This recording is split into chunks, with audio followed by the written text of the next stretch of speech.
Rajgolikar. नमस्सर्वेभ्यः विशेष प्रणाम चमुशास्त्री महोदयस्य कृते सरिताजी कृते मार्गदर्शनाय धन्यवादः। ईश्वरं नत्वा आरम्भं करोमि। The announcement of National Education Policy 2020 was followed by lots of talks and discussions. After all the buzz going around, most of you probably know more about the NEP 2020 and the importance of Sanskritam than I would do. Yet many have asked me, we are a product of the current education system, which is exclusive of Sanskritam, and yet we have done pretty well for ourselves. So what is so great or new about NEP 2020 and Sanskrit? That set me thinking. And today, on the platform of Garje Marathi, I'm sharing the outputs of the manthan that occurred. Let me start with two simple instances. During school holidays, every morning, to help my mother, I would take up the class to clean up the living room. Ma would be in the kitchen preparing breakfast. So I would go to her and earnestly ask her what to do.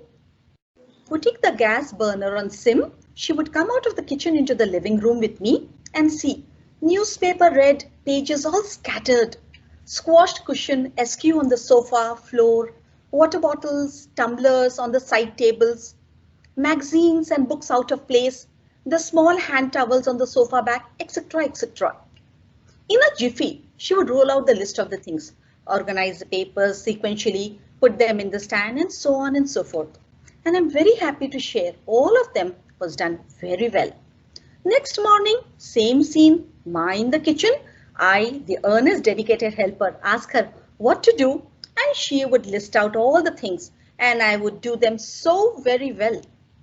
Third day was no different in terms of my question, but her response was, she switched off the gas, came out to the living room, called me aside, and made me look around, said, cast a look around. You know how the living room looks like and how it is now. Fix it. I said, okay, but what to do? She said, think, and went into the kitchen. That day, it took me some time to figure out the tasks. Time taken was more. Joy was less because it's much easier to do when list is laid out for you or somebody does the planning for you. But subsequent days, it actually became much easier. Lesser time was taken and I happily came out with my own experience and version of reorganizing the furniture for better usage, display, etc. Let's go fast forward into time. A few years ago, some students from Middle East and India, most of them toppers of certain disciplines or of their respective schools, were in the undergraduate orientation club activity class. The facilitator pointed out the tools for carpentry, paints, paintbrush, lathe, welding rods, so on and so forth, for use as required. After some time, the facilitator observed these kids in a huddle, apparently confused, each with tools in their hand. Upon inquiry, they said, okay, tell us what to do and we shall try to build, assemble or create. All of them could rattle off the details of each of the tools, but never being hands-on, could not apply to create or build. Eventually, they all learned how to apply, create and build. In their own words to me, Preeti ji, here they make us think, not copy-paste or just do what is listed out. It is so different from our system. So then, what is education? Education for most of the Indic population in the simple layman terms. Basic of 12 years of learning. Rote learning, reproduce in exam. Ratta marna, pariksha mein likhna. Add 3 or 4 years in a college or university. Which subjects? Arey yaar, super hot and trending for employment. Spice it with a master's degree, preferably from Western or European university. And that optional topping of cream or icing is the PhD. And your life is set. Goal of education, very simply set. ज्यादा सोचने का नहीं बिड़ो, दिमाग का दही हो जाता है. Really? Is life set so? The goal of education is such? Well, the rising cases of stress, anxiety, compatibility issues, lack of self-esteem, self-loathe, depression, inability to innovate, create, decide, all indicate towards the making of confused personalities and educated unemployable. Yet, policies for such type of education come and go, except for the extremely concerned. Those who write them, print them, and file them, they go unnoticed.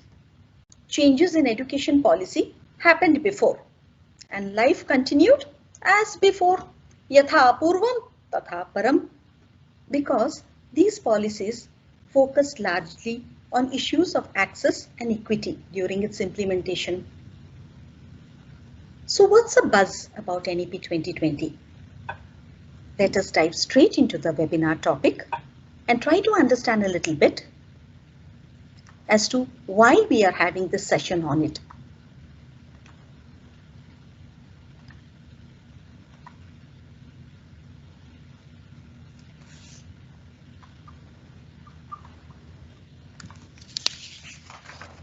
We can see the screen. We can see the screen. Please go ahead. Thank you. We shall discuss the vision of National Education Policy 2020. Topic areas: what's new? What's education in Indian ethos? And why do we need major reforms of school and college education from the student's perspective, as well as the structural changes and the Sanskrit knowledge system? Without a vision, it's very difficult to work on a way to achieve our objectives. Thus, would like to set the context by presenting the vision of NEP 2020. Education system rooted in Indian ethos that contributes directly to transforming India, that is Bharat, sustainably into an equitable and vibrant knowledge society by providing high quality education to all, thereby making India a global knowledge superpower, develops a deep sense of respect towards the fundamental duties and constitutional values, bonding with one's country, and conscious awareness of one's roles and responsibilities in a changing world, instills among the learners a deep-rooted pride in being Indian, not only in thought, but also in spirit, intellect, and deeds, as well as to develop knowledge, skills, values, and dispositions, which supports responsible commitment to human rights, sustainable development and living, and global well-being, thereby reflecting a truly global citizen. With the vision set so, let's understand what's new. Well, considering it's been 34 years since India made any major reforms in the educational system, and this policy affecting or impacting from a toddler to a doctorate student, that's new. Ramping up investment in education from 4.4% to 6% of GDP and affecting about 300 million students, that does qualify it as new. Not only that, there's a change in what to learn. What's that? Yes, less content. The curriculum content will be reduced in each subject to its core essential, and the content will be inclusive of the Indian ethos, Indian culture, tradition, and values. But the focus is more on how to learn, how to think critically, critical thinking. So critical thinking is a composite of rational thinking, logical thinking, sensible thinking, and intuitive knowing. Rational thinking is something like ability to consider all the variables, the facts, opinions, judgment, and data, organize them, analyze them, and arrive at a sound conclusion. Logical thinking looks at the cause and effect relationship. As in working out a maths problem, you have 10 steps and then you arrive at a conclusion. But science is a mixture of rational and logical thinking. Sensible thinking, well, it's using common sense, which is not so common nowadays. In simple words, just be practical. Intuitive knowing, yes. This is a balance between the emotional mind and the reasonable mind, which includes harmonious thinking, which means with the same amount of information to reach the conclusion without going through all the steps. Remember logical thinking? We had to go to all the 10 steps to arrive at a conclusion. With intuitive knowing, you straight away land at the 10th step. You don't have to go through all the steps. And this is something which needs to be encouraged. In addition to that, we have application-based learning, which means to solve problems. Hands-on learning, just not rattle off a recipe detail, but go to the kitchen, cook and bring out that dish. Arts integrated, sports integrated education. Storytelling based learning. We are a land of storytellers. Great knowledge has been passed through ages by the means of simple stories. And we all have loved Dadi Ma ki kahani, as we always used to say. To be creative and multidisciplinary. So what is multidisciplinary? Not restricted to the subjects in a stream. No compartmentalization. No science versus commerce. So you can have a physics with Sanskritam, or you can have a history with mathematics. Wow, that is new. Adapt and absorb new material in novel in changing fields. We have just witnessed how a small microscopic corona can shut down the entire world. And we need to be innovative. And a result of that is this webinar. So the question arises. In the vision, it was written, education system rooted in Indian ethos. What is Indian ethos? Indian ethos is basically not binary logic. So what is binary logic? Binary logic is 0 or 1, true or false, yes or no, black or white. And what is multivalued logic? It can be true, it can be false, it can be both true and false, it can be not true and not false. So that brings us to what else is Shikshaa in Indian ethos? That is very simply put, learning to know, jnana hetuhu shiksha. Learning to do, karma hetuhu shiksha. To do any activity, we need to learn first, isn't it? To excel in it. Learning to live, sahavasa hetuhu shiksha. Be it a family environment, work environment. It could be university environment, sharing a room with your university mate. It can be any environment. Learning to be, manushyata hetu shiksha. This incident might shed some more light. In a train, a couple with their baby were traveling. The baby was crying for milk and station was far away. Just then a tea vendor enters in. So the father quickly tells, please give us 2 cups of tea and milk for the baby. The tea vendor gives as was ordered. While accepting the money, he takes the money for only 2 cups of tea, not for the milk. The tea vendor put manushyata, humanity, over profit, labha. But the tea vendor never went to individual social responsibility workshops and seminars. It was just because he was a part of the Indian ethos and the learning just came to him naturally. What else is there in the Indian ethos? The learning that encourages jigyasa, curiosity, which initiates critical thinking and that leads to research, anusandhan. Education that builds character, sheel nirmanam, enables learner to be ethical, rational, compassionate, caring, while at the same time prepare them for gainful, fulfilling employment. So no longer are they educated unemployable. In fact, in Indian ethos, education has been considered as shiksha and knowledge as vidya. Education is means to knowledge and knowledge to moksha. Sa vidya ya vimuktaye. The question comes, Why is it rooted in Indian ethos? The current education system has disconnected with the Indian knowledge system. As a result, we have become depleted of Indianness and rootless. This leaves us with self-loath and a constant urge to imitate the West in attempts to get our life set. The education results focus only on rights. Duties towards self, family, society, nation are cast aside. Whereas all across the world, the much looked up to Western and European education system has been imbibing all our knowledge systems and process because they realized their potential, which made Bharat a global knowledge power. And surprisingly, we have rejected them as being out of sync. NEP 2020, rooted in Indian ethos, is for addressing this gap between the current state of learning outcome and what is required.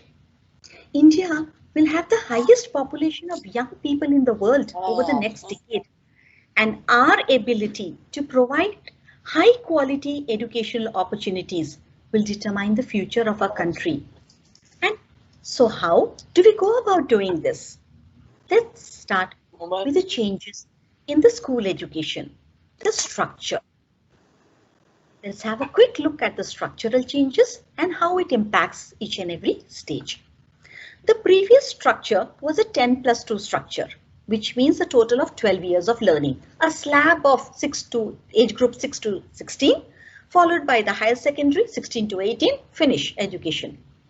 Now the current structure is divided into 4 stages, which is 5 plus 3 plus 3 plus 4 years. Preeti ji, that totals to 15 years. That is more learning. How is it going to be helpful? Yes, because earlier too, this area, shaded area you see, which was never a part of the formal education, that has come into the structure. And now it is going to be the foundational stage. So the foundational stage is going to comprise of 5 years, which is 3 years of preschool, also called Anganwadi or Balvatika for the age group 3 to 6, followed by the 2 years of grade 1 and 2 for the age group 6 to 8. Then we have the preparatory, which is a period of 3 years for the ages 8 to 11 and grade 3 to 5, followed by middle school, 3 years of learning again for the age group 11 to 14 and classes 6 to 8. And the final stage, the secondary, 4 years of learning, age group 14 to 18 and class 9 to 12. A few of the parents asked me, could you kindly let us know what it's going to be in each of the stages? Hence, I'll quickly run through and we'll have more on this by Dr. Sachin. Foundational stage. It is the stage when we have the maximum brain development. There is not much of logic or analysis, but the brain is like a sponge, soaking in all input from all sides. And that is why you have multi-level, play and activity-based, inquiry-based learning, which is inclusive of numerous rich Indian tradition of arts, stories, poetries, games, songs, and international best practices. So if your child is also going to learn Baba Black Sheep, you can very well be sure that the child might come and sing Yere Yere Pausa Tula Dete Paisa. Or there is always a possibility in Gujarati he might say Ek Biladi Jari Taine Feri Sahari. Or if it is Bengali, it can be Hatima Tim Tim Tara Mate Pade Dim. And I can go on and go on. Why the focus on laying the foundation of the language? Because there are enough studies to show multilingualism has cognitive benefits. As such, the multilingualist approach and the bilingual teaching has been accepted in NEP 2020. No longer it is going to be traumatic for a child who cannot express in English or any other language which is deemed in school, or for the parents to hold a conversation with the teachers. So the language formula will be inclusive of English and the regional languages. Numeracy shall also be the primary focus. Numeracy means simple arithmetic. So language as a means of communication, arts needed for channel of expression, literacy, that is reading and writing, numeracy, simple arithmetic. These are the foundational requirement of each and every person, regardless of wherever they go in their life and where their aspirations take them. Thus, the foundation will be laid in this stage. And subsequently, we enter the preparatory stage. Here, the breadth of subjects take place, but the focus expands to discovery, understanding the principles of how, why, with multifaceted interaction-based learning. The students get initiated into logical, rational thinking, and the linguistic and numeracy skills will be honed at this stage.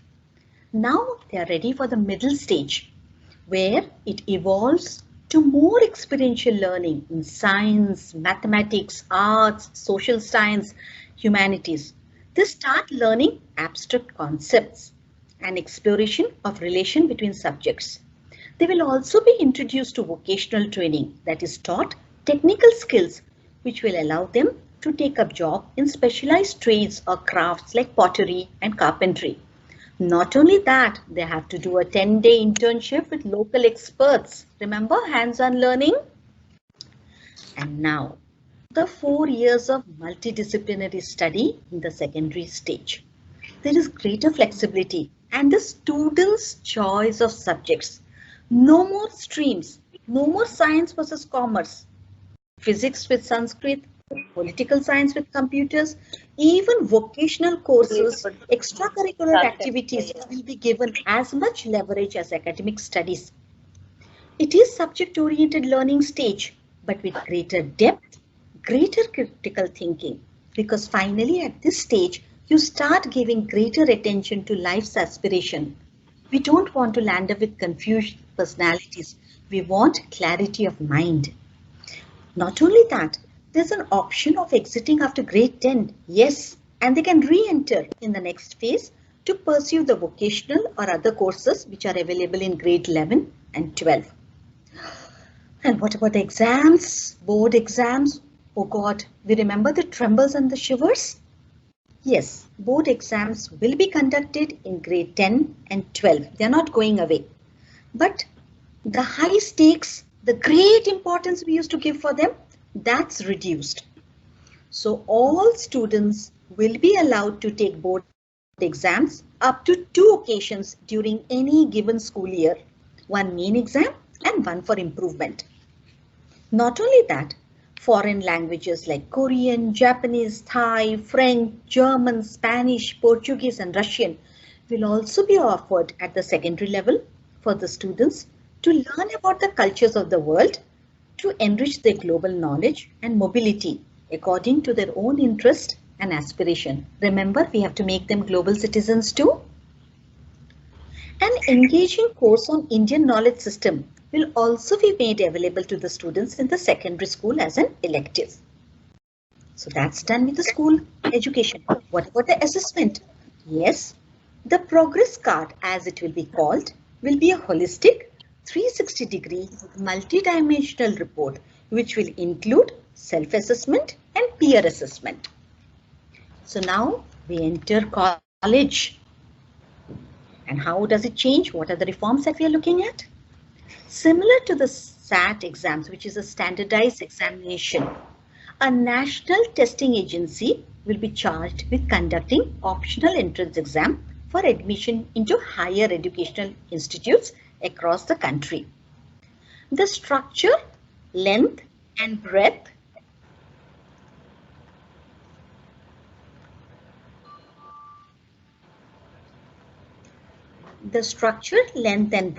of the undergraduate bachelor's course will be a 3 or 4 years with multiple entry and exit options and appropriate certification. What's that? Complete 1 year, you get a certificate. Complete 2 years, you get a diploma. Complete 3 or 4 years, you get a degree. Then what about the master's degree? So the higher education institutes shall offer different designs. A master's of 2 years with the second year devoted entirely for research if the student has completed 3 years of bachelor's. A master's of only 1 year if the student has completed 4 years of degree. That's your bachelor's. Completion of a 4 years degree, that is a bachelor's course, makes you eligible for PhD candidate and an integrated 5 years bachelor's and a master's program. And the dreaded MPhil is going to be discontinued. Is this the only change? No, we have something called credit transfers. Oh, what's credit transfer? I thought that was only for the banks. Well, for every course, degree courses in the university or college, there will be credits awarded and they will be stored by the Academic Bank of Credit.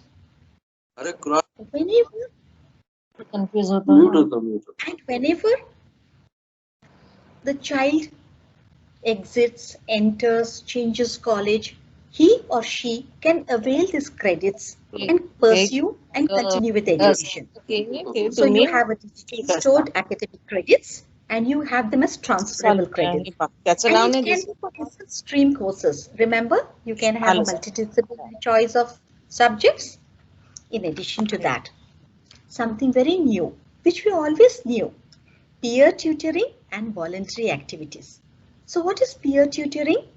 It's tutoring your fellow students.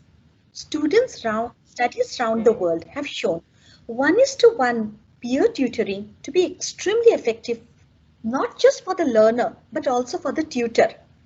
Thus, peer tutoring can be taken up as a voluntary and a joyful activity for fellow students under the supervision of trained teachers. A prashikshanam will definitely be needed. Not only that, we can also look into volunteer activities. So what is that? Every literate member of the community could commit to teaching one student, one person how to read, write, simple arithmetic. And this would change the country's literacy landscape very quickly. This way, we can support the learners and promote foundational literacy and numeracy. And now we come to the Sanskrit knowledge system. We have a vast repository of intellectual ideas, treasure house, that are embedded within the Sanskritam language. They inspire the mind with ideas of beauty, morality, and logic. But it is sad that we have lost the tradition of learning Sanskritam during the early childhood years. Sanskritam imparts an intellectual discipline that is unsurpassed. The study of Sanskritam will provide much needed solid base, teaching our children critical thinking, systematic analysis, along with wisdom and ideal of our forefathers. Keeping this in mind, NEP 2020 has offered Sanskritam at all levels of school, higher education as an important enriching option, including an option in the 3-language formula. We shall have more on this topic by Dr. Sachin in a while. And I'm very happy to inform you that the Indian knowledge system, which is known as the Indic knowledge system, embedded in the Sanskrit knowledge system, is already started. We can see the beginning, the sprouting of that, whether it is IIT Roorkee or IIT Indore. In IIT Roorkee, we have 5,000 plus who have enrolled as we speak, the ongoing courses on. And for IIT Indore, on the great mathematician Bhaskaracharya's Lilavati mathematics course based on that, and we have an enrollment of 750 plus. It's ongoing also.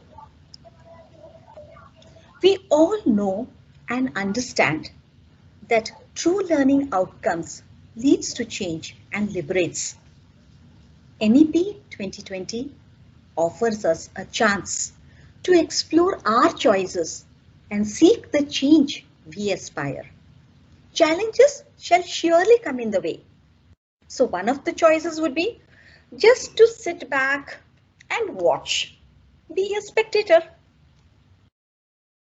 Hope the output of Manthan here inspires each one of you to initiate your Manthan and find your way to align with the NEP 2020 and be a contributor in the rebuilding of India, that is Bharat, into the global knowledge superpower that it was and can surely be.